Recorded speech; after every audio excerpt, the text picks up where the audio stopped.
Okay, so I just heard the funniest thing. Let me show you here. Honda recalls 564,000 CRVs shortly after I work extensively to fix the CRV that I have. Okay, let me show you.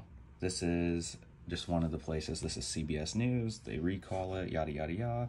They are recalling this generation CRV. Oh, look where I am in Michigan. And then if I scroll down, it talks specifically about Salt Belt States, control arms, which I just, no joke, did.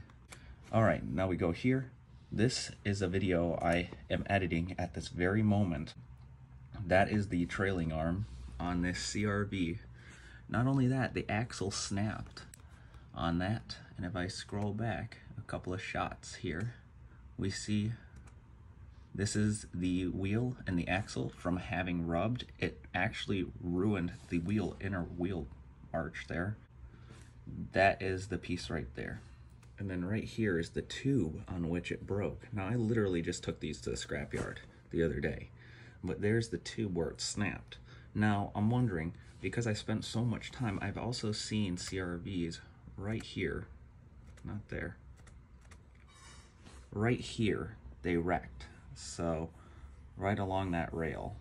So I'm kind of confused or concerned. Now I'm the upset one because I just put all this work into this car